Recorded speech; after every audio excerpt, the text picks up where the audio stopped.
que haya, esperemos, ¿no? Pero vamos a intentarlo, ¿de acuerdo? Está en línea Federico Furiase, director del Banco Central y miembro del equipo económico de Luis Caputo y Santiago Bausili. Federico, buen día, ¿qué tal? ¿Cómo le va? ¿Qué tal? Buen día, Eduardo. Un placer, un saludo a todo el equipo. Gracias. Primera pregunta, ¿estamos ante un nuevo programa económico? ¿Empieza otra etapa? ¿Se terminó el cepo y la tablita? Bueno, es el mismo programa económico, ¿no? Este es un punto importante el que marcas. Este es un programa económico que lo diseñamos desde la consultora que teníamos con Luis Caputo, Santiago Bausili y Martín Botier, obviamente en el sector privado. Y como todo programa económico tiene sus secuencias que van apareciendo en los momentos donde justamente se fue preparando el camino, se fue preparando el terreno para ir evolucionando a distintas secuencias, ¿no? Hubo una primera secuencia que fue terminar con el déficit fiscal. Recordemos que en un mes se terminó con 5 puntos del producto de superávit de déficit fiscal, como nadie hubiese imaginado. En 6 meses se terminó con la emisión monetaria y con lo que era el déficit cuasi fiscal de 10 puntos del producto. Y lo que viene en esta tercera fase de este programa de estabilización es una tercera fase donde simultáneamente ocurren dos cosas, que es, por un lado, la recapitalización del Banco Central con reservas líquidas de libre disponibilidad, donde vamos a tener desembolsos inmediatos por nada menos que 20.000 millones de dólares, y se termina de sanear la hoja de balance del Banco Central, algo que es crucial y clave para seguir bajando la inflación y la pobreza. Y junto con esa recapitalización del Banco Central, con reservas de libre disponibilidad, estamos preparados para salir del cepo e ir a este nuevo esquema cambiario de bandas, donde hay una flotación controlada y donde hay definido un piso, donde el Banco Central compra dólares, y donde hay un techo, donde el Banco Central vende todos los dólares. Esa es la famosa banda cambiaria. 1.000 y 1.400. 1.000 es el piso inferior, donde el Banco Central compra dólares e inyecta pesos para remonetizar la economía, y en 1.400 el Banco Central tiene la herramienta para vender todos los dólares, claramente con un Banco Central que justamente está recapitalizado con estos desembolsos que vamos a tener producto del programa con el fondo, de organismos multilaterales, más un ripo que hace el Banco Central, que eso le da una munición de 20.000 millones de dólares, que son los desembolsos inmediatos que vamos a tener en los próximos días. El martes estarían llegando ¿cuánto de esos 20.000? Entran los primeros 12.000 millones de dólares del fondo, más también, si no es el martes, es en esta semana, lo de los organismos multilaterales, los 3.500 millones de dólares, y en los próximos, y también se termina con la negociación con el ripo con los bancos por parte del Banco Central, y en junio entran 2.000 millones adicionales del Fondo Monetario Internacional. Eso define un paquete de desembolsos iniciales de 20.000 millones de dólares, que justamente es lo que permite darle credibilidad a este esquema cambiario de banda de flotación, donde el techo está definido en 1.400 y el piso en 1.000. Ok, escuché mucho este fin de semana algunas frases. Por ejemplo, si vas al fondo a pedir plata es que fracasaste. Bueno, justamente, y eso tiene varias aristas y está muy bueno que lo preguntes.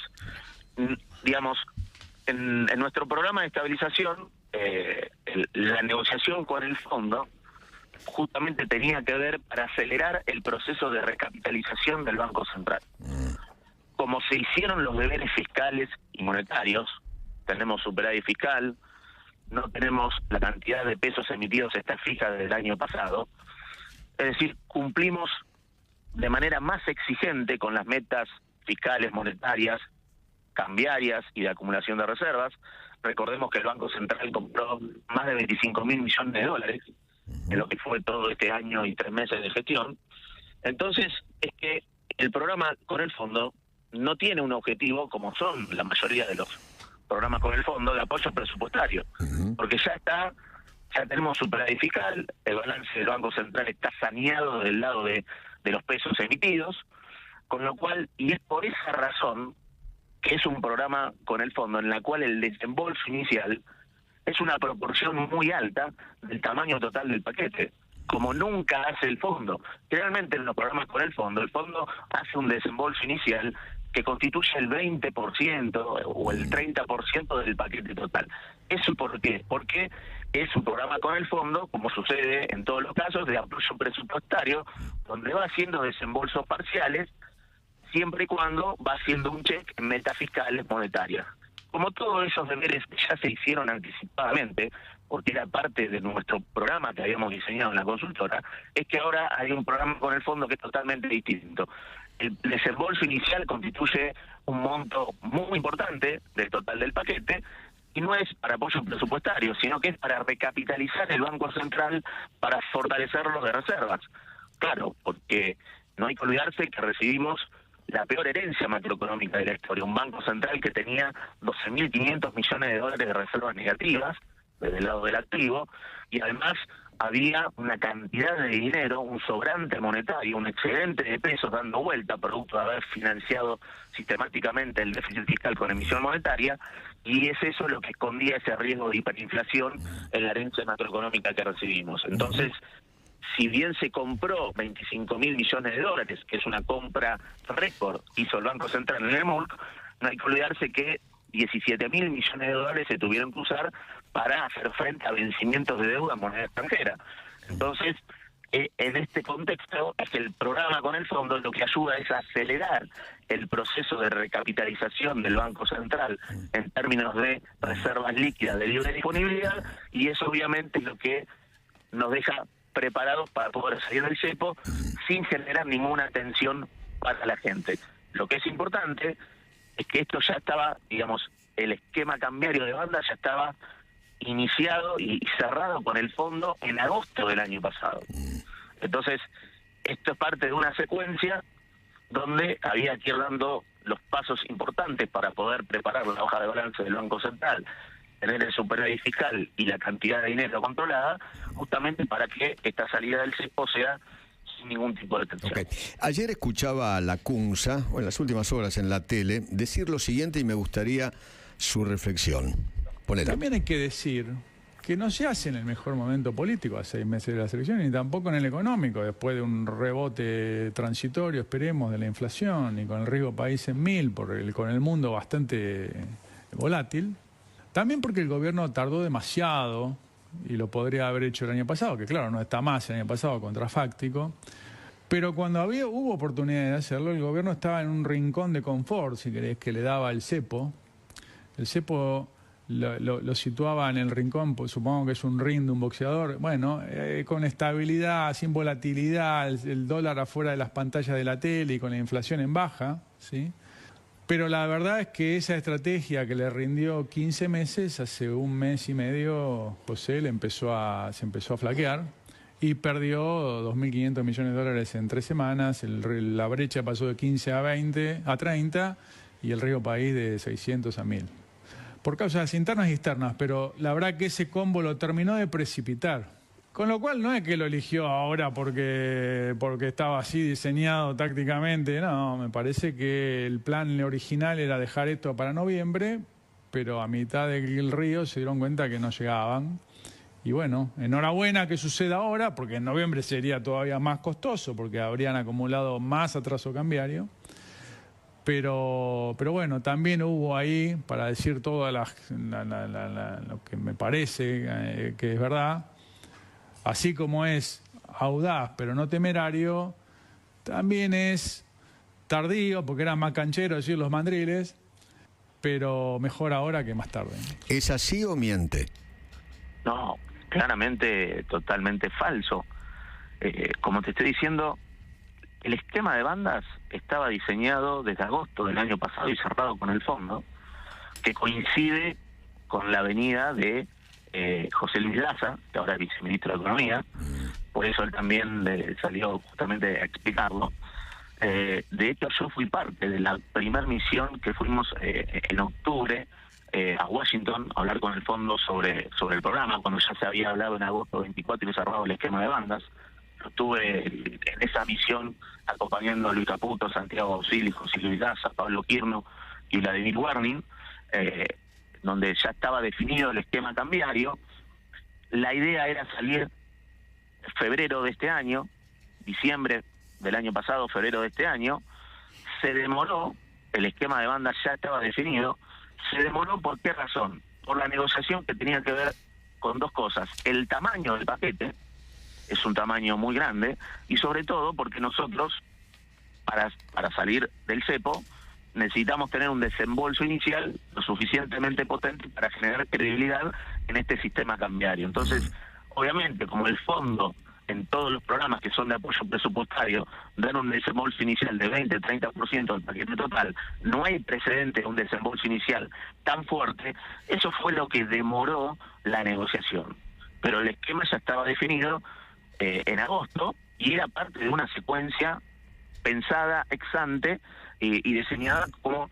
Pero tampoco me asombra, porque cada paso que fuimos dando en términos secuenciales del programa económico, siempre tenés ciertos economistas que van buscándole, digamos, la vuelta y tratar de ver qué es lo que está indefinido o qué es lo que está mal. Por ejemplo, cuando teníamos superávit fiscal, no, pero ese superávit fiscal lo hicieron porque pisaron deudas. Después, cuando la inflación bajaba al 8%, no, pero tiene un piso en 8, no. Después, cuando bajó al 6, no, pero va a tener un piso en 6, después tenía un piso en 4, después cuando la inflación bajó, no, pero lo van a hacer a costa de una recesión, y se terminó desplomando la inflación y creciendo 6% entre puntas entre diciembre 24 y diciembre 23, con lo cual eso también es parte de... ¿qué pasa? Muchos economistas que no van viendo ese proceso o se van equivocando en sus predicciones, después se agarran de estas cosas para tratar de justificarse. Entonces, es natural que pase eso. Lo importante es que es un programa que está diseñado y que es una secuencia más. Okay. Y por otro lado, cuando hablan de que, dos cositas más, si me permitís, Sí. el esquema cambiario del trolling del 2% permitió bajar la inflación desde la zona de 20% en diciembre a la zona de 2,5%. Ahora tuvimos un salto que tiene que ver más que nada con un componente estacional, a un banco central que compró 25.000 millones de dólares y con una economía que terminó creciendo 6%, con lo cual ese fue un programa de cambiario, de transición que funcionó exitosamente, porque te doy los números, ¿no? Con lo cual ese no es un problema. Ahora, cuando habla de que también de que se tuvo que ir al fondo porque empezó a subir la brecha y a perder reservas, sí, en realidad ese problema se generó. ¿Por qué? Porque producto de la ley de Guzmán, donde se tenía que ir al Congreso para poder aprobar, autorizar la negociación con el fondo, por eso ningún país tiene esa ley. ¿Eso qué hace? Bueno, levanta, digamos, que hay una negociación con el fondo a todo el público, a todo el mercado, y eso genera obviamente una especulación. Por eso los países no hacen eso. Una incertidumbre totalmente razonable. Y eso fue lo que generó la volatilidad, el aumento en la brecha y la baja de las reservas. Cristina dijo: che, Milei, te mandaste una devaluación del 30%. Bueno, no sé, todavía, digamos, eso es muy fácil de explicar. Este es un sistema de bandas. El Banco Central compra en $1.000 y vende en 1.400. En el medio hay una libre flotación, con lo cual eso, bajo ningún término, es una devaluación. ¿Devaluación qué hubiese sido? Si el Banco Central se pone a comprar, por ejemplo, en 1.250 y el dólar a partir de ahí solo puede subir. Esas son las devaluaciones clásicas que siempre fue haciendo el kirchnerismo, producto de tener una economía con déficit fiscal, emisión monetaria y con vaciamiento de reservas del Banco Central. Entonces, fíjate que en este esquema, el Banco Central se pone a comprar, el piso de la banda es 1.000. 1.000 está por debajo aún del cierre del dólar oficial del viernes. Sí. Y además son bandas que en el caso de la banda inferior ajusta negativamente 1% mensual a la baja, es decir, con lo cual dentro de un año, ese piso inferior, donde el Banco Central compra dólares, va a ser en 8,86,38. Entonces, claramente, digo, obviamente es un esquema de libre flotación y no existe una devaluación. El dólar va a flotar, puede ir primero hacia arriba y después puede ir hacia abajo, entre 1.000 y 1.400, con ese ajuste que tiene la banda inferior de 1% por mes a la baja, y la banda superior de 1.400 ajusta el 1% por mes al alza, ¿no? Donde ese esquema cambiario se va haciendo cada vez más divergente, y eso tiene una razón. Hay un esquema de flexibilidad cambiaria, pero es acotado. ¿Por qué? Porque, bueno, se trata de minimizar la volatilidad en el arranque, porque obviamente el argentino, todos los argentinos, de años y años de tener una economía con déficit fiscal, emisión y devaluación, claro, el chip está seteado para mirar el dólar. Pero esto es lo que va a cambiar con nuestro modelo. ¿Por qué? Porque nuestro modelo nunca la viste. Tiene superávit fiscal, la cantidad de dinero está fija, y ahora le vas a incorporar la salida del cepo y un esquema de libre flotación con volatilidad acotada. Con un banco central que ya está recapitalizado con las reservas y le pone un techo en 1.400, porque claro, en 1.400 el Banco Central tiene 20.000 millones de dólares de reservas líquidas de libre disponibilidad adicional a lo que ya tiene, y los pesos que hay en la economía son muy escasos, porque la cantidad de dinero está fija desde junio del año pasado. Entonces eso es lo que le da credibilidad y anclaje de expectativas a este marco. Federico, Guillermo Laborde, un gusto saludarte, ¿cómo va? ¿Qué tal, Guillermo? Un placer, ¿cómo estás? Bien, bien. Quería dos preguntas cortitas nada más. Una, ¿cómo ves y si puede haber algún anuncio en la visita hoy de Scott Bessent, el secretario del Tesoro? Y dos, ¿qué expectativas de inflación tienen hacia adelante? Bueno, respecto a la visita de Scott Bessent, digamos, claramente es una señal muy importante de apoyo de Estados Unidos, y bueno, eso tiene su agenda, y dentro de en el cortito plazo ya lo van a ir viendo, pero me parece que conceptualmente es importante esa señal de apoyo. Fíjate que estamos en un contexto internacional muy desafiante para Estados Unidos, con lo cual es una señal de peso importantísima. En este contexto haga una visita formal del secretario del Tesoro de Estados Unidos a la Argentina. Ahora, respecto de expectativa de inflación, lo importante, y esto es importante, la gente se tiene que quedar tranquila que cada paso que fuimos dando fue porque la macro está preparada y los fundamentos están sólidos. Digamos, esto es importante, porque muchos dicen, no, yo ya la viví, pasó esto. Esto nunca se vio la conjunción de superávit fiscal, la cantidad de pesos emitidos fija, un banco central que está recapitalizándose con reservas líquidas de libre disponibilidad y un esquema donde hay flotación.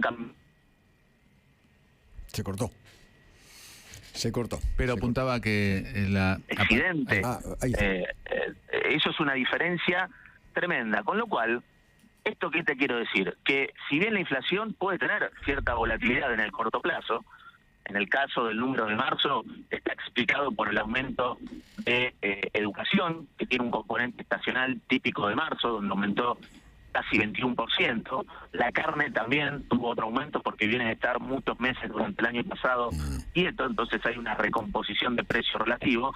Y también hubo un aumento también en otro rubro que es muy estacional, que tiene que ver con frutas y verduras. Le digo una cosa, Federico. Decir es que la macro está seteada para que la inflación se siga desplomando, porque tenés superávit fiscal y la cantidad de dinero fija, y ahora tenés un banco central que está saneado desde el lado de la reserva. Ahora, Federico, este fin de semana, y ya lo venían haciendo ya hace una semana, hay remarcaciones de precios muy importantes, 30%, 50%, en algunos rubros 100%.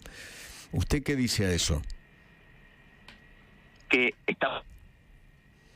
cuando tenés una macroeconomía seteada desde el lado de los fundamentos sólidos, superávit fiscal, la cantidad de dinero está fija, con lo cual no convalida ningún aumento, todo eso va a ser, si sucede, muy transitorio. Los fundamentos están seteados para que la inflación siga bajando, y que es el proceso que venimos teniendo. Ok. Federico, muchísimas gracias. No, por favor, Eduardo, un placer. Gracias por el espacio. Para nosotros es muy importante la comunicación y a disposición. Un saludo a todo el equipo. Gracias. Gracias, Federico. Federico Furiase, el director del Banco Central y miembro del equipo económico de Luis Caputo y Santiago